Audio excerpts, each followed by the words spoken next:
Welcome back, band family. Before we get started today, I wanted to share with you kind of a cool app that I encourage you to get. It's totally free and it's available for Android devices as well as for Apple iOS devices. It's called Bandmate and it is a tuner. A tuner is a device that tells you what note you're playing. And Bandmate looks like this. When you first start up the app, there's two different controls you can adjust. The first is this little switch on the far right side. You can either have it select this, it looks like a hashtag on the bottom. That's a musical symbol we call a sharp. Or you can select the top symbol up there, which looks like kind of half of a heart with a line through it. That's called a flat. And I would switch it so that the flat on top is selected. The other thing you can select on this app is which instrument you play. So select the instrument from your list, and then it will tell you what pitch you are producing. You can even try by singing or whistling a note. Oh, I guess that was an E flat. So check out Bandmate, and again, it's totally free for Android and iOS Apple devices. I've put a link to this in the resources folder on Schoology if you can't find it in the App Store for your device. Let's work on our embouchure. Embouchure, if you recall from our instrument fitting video, is the face you make to play an instrument. To work on our embouchure, you'll also need a mirror. It can be a small portable mirror like the one I have, or it can be a full-size mirror on the wall, whatever you have. The shape we want to make for any brass instrument, we start with what I call the M face. That's the same face you'd make if you were saying the letter M. Go ahead and do that now. M. Next, make the M face, but don't make any sound. And finally, let's have you blow air gently between your lips while maintaining that M face. Don't let your face change. That last part can be a little bit tricky because your lips might blow out in the middle, or you might find that you're making weird faces with your chin. So make sure that that M face doesn't change even as air comes out. Are you ready to make some sound? When you open your instrument case, you want to make sure that the instrument doesn't fall out and get damaged. So there's a trick to opening most instrument cases. Chances are the two halves of your case are different in size. One is thinner than the other. So put the case on the ground and have it so that the thin half is on top. That's the lid, all right? Unlatch the latches, open up the lid, and you'll see the instrument inside. Now be careful. I don't want you to start grabbing a bunch of parts and jamming them together. We'll do this one step at a time over the next several lessons. The only part you need for today is the mouthpiece. So find the mouthpiece. If the mouthpiece is inside of a box or a bag, you can take it out of the packaging and throw that packaging away. We're going to hold the mouthpiece in our right hand, that's the one on this side, and we're going to hold the bottom of the mouthpiece with our thumb and two fingers of our right hand. This long skinny part of the mouthpiece is called the shank, and we're going to hold it at the bottom of the shank with our thumb and first two fingers of our right hand. Next, make the M face and press the mouthpiece right in the center.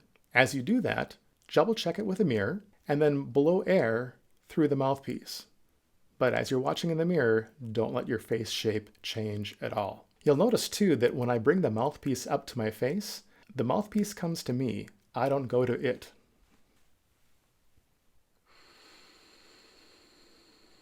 Let's try it again, but test yourself. How long can you blow air? How many counts can you blow air?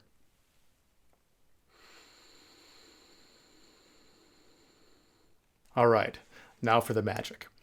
Do the same thing, but while you're blowing that really long note, gently touch your lips together in the middle of blowing that long note. As your lips come into contact, you might get a sound. That sound is called a buzz.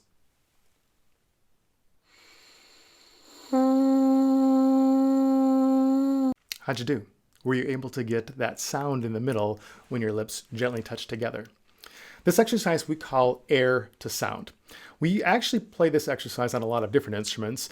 On a brass instrument, you could call it air to buzz because that's really the sound we get when our lips touch and they make that vibrating sound.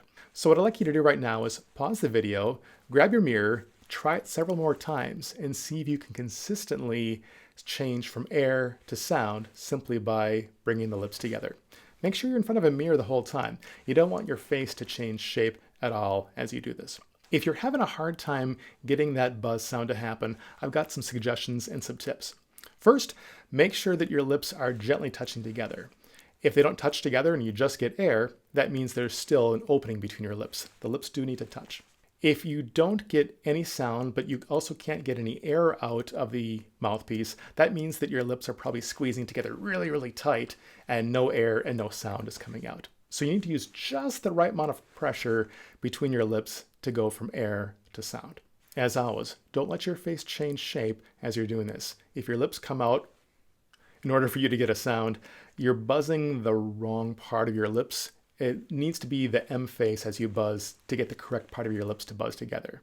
You might remember from the instrument fitting video, we can get a lot of different crazy sounds with our lips that are not instrument brass buzzing sounds. We need to have a very specific part of our lips touching together, and to figure that out, we just need to make the M face and it'll work. Another troubleshooting tip is to make sure that you are blowing lots of fast air. If barely any air is coming out of your mouth, you probably won't get a buzz. So use lots and lots of air. Another thing that can help is to make sure that your lips are somewhat wet. It helps some players, some others it doesn't. But if you're having a hard time, try licking your lips and that might help you out. Once you can consistently go from air to sound in the middle, the next exercise is called instant sound. Or if you're a brass player, I guess we could call it instant buzz. And what we're going to do is we're going to start buzzing from the very first moment that we blow. As before, you might want to pause the video and try this several more times by yourself. Work on that instant sound exercise. Once you can consistently do the instant sound exercise, we can try another game. This one's called the jet game.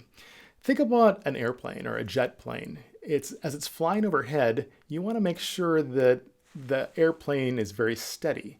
What do you think would happen if you were going up and down and up and down? What would your passengers think in the back?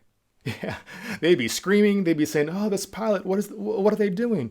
It's possible they might start vomiting all over the place. Ooh, gross. So we want to make sure that our jets overhead are flying very steady and even. So the jet exercise is to make sure that your buzz does not change at all.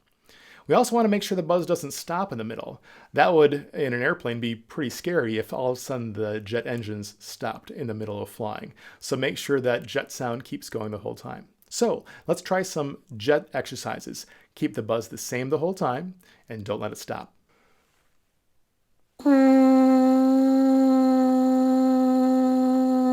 I'm going to do some bad jet sounds. You figure out what is wrong with this. Is the problem that the jet engines are stopping, or is the problem that the jet is going up and down and up and down? How about example number 1?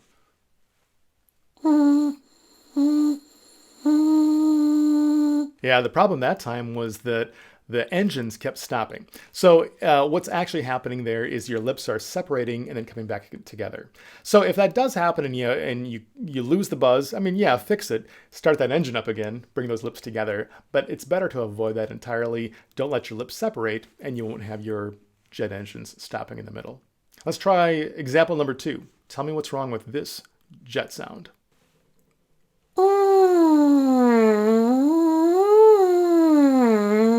Yeah, the problem there was that the jet airplane was going up and down and up and down. Passengers in the back, they'd definitely be vomiting after that airplane flight. Here's another troubleshooting tip. I mentioned before that you need to make sure your face stays the same as your buzzing, right?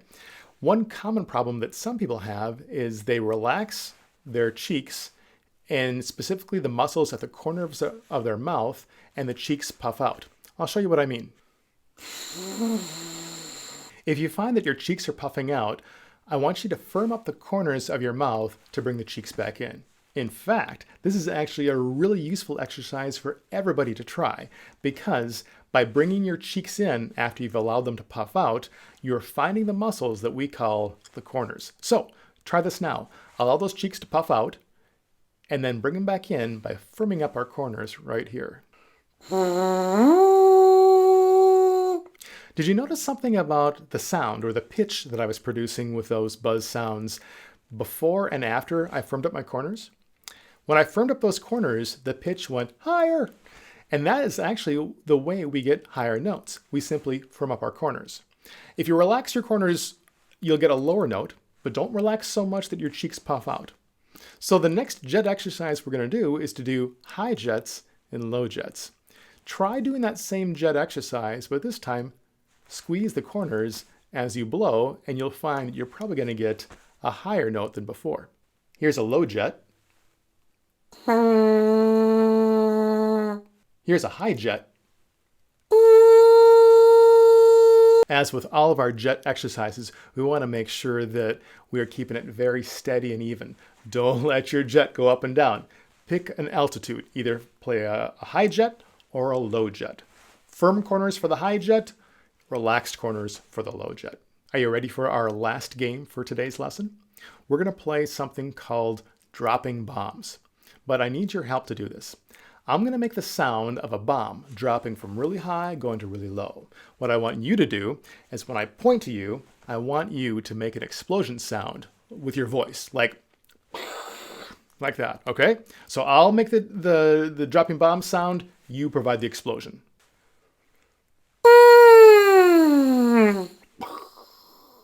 So now I'll teach you how I did that dropping bomb sound. It was kind of like I went from a high jet to a low jet, and I just didn't stop my air in between. So I firmed up my corners, and then I relaxed them, and I went from a high jet to a low jet. To make it even more extreme though, I also used my tongue position, or my tongue voicing. I'll tell you what I mean. Say T. Now say ta. Your tongue moves for those two, right? Try saying ti-ya. As you say ti-ya, your tongue starts high and then it drops down low. Ti-ya. Try it with me. Ti-ya. If you're not sure about that, you can also look in the mirror. Ti-ya. Ah, my tongue dropped as I went from E to A. Now try breathing ti-ya, like whispering it. Ti-ya. All right? The T tongue voicing helps you get high notes. The ah tongue voicing helps you get low notes. If you combine that with the corners, you're going to extend your range. So we'll start by firming our corners and saying T, then we'll relax our corners and drop our tongue to say ah. Watch. T-ah. If I do that while I'm buzzing, and buzz at the same time, I'll go from high to low, and I'll get that dropping bomb. Try it by yourself once, pause the video, and try a few dropping bombs by buzzing, relaxing as you go, and thinking with the tongue.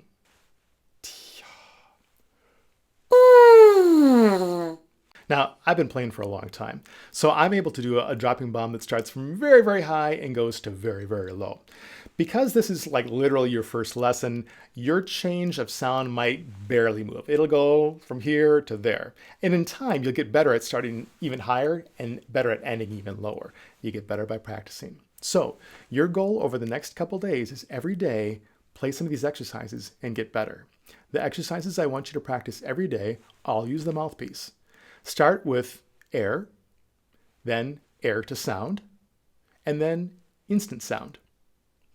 The instant sound is really the same thing as the jets, so try some of those. High jets and low jets, making sure that you don't change the sound at all as you do these jets, and making sure that the buzz doesn't go away. And then, for some extra practice, try some dropping bombs. And the explosion sound effect at the end, purely optional. I think it's fun though. I need to warn you about the rest of the instrument in your case. Don't try to put it together yet, and don't try to hold it, operate it, make sounds with it, launch it into space. Don't do anything with the instrument yet. And this is the hardest part about starting out band, because I know you're super excited. You want to just jam that whole instrument together. But that is not the Texas method. Think about it this way. Imagine I was the coach of a hockey team, and imagine this hockey team had players who had never played hockey before. They'd never even stepped out onto that ice before. Should I, at that first practice, put them in full equipment, send them out and tell them to play hockey? Or should I teach them how to skate first? Yeah, usually teach them how to skate. Because that is the most important part of hockey, is the skating. And so what we're doing right now, this mouthpiece buzzing, this is the most important part of playing a brass instrument. The rest of it, operating valves or slides or all the rest of it, that's not the important part. The important part is the skating. I meant the buzzing. So every day, work on these exercises, get better at it. Do it in front of a mirror, and this is exactly like going out there and skating. Imagine those hockey players that have never skated before. If they popped all that equipment on, grabbed a stick and went out there and tried to play hockey, would they still be thinking about proper technique and form for their skating? No, they'd be doing it all wrong. And that's exactly what's going to happen if you put your instrument together. Maybe you break it, maybe you don't. You try to play that instrument, you're not going to be thinking about proper technique with the buzz. You're going to be thinking about everything else. That's not the Texas method. Concentrate on one thing at a time. And today, that's buzzing, the single most important thing you will do with this instrument. So, until next time, go practice.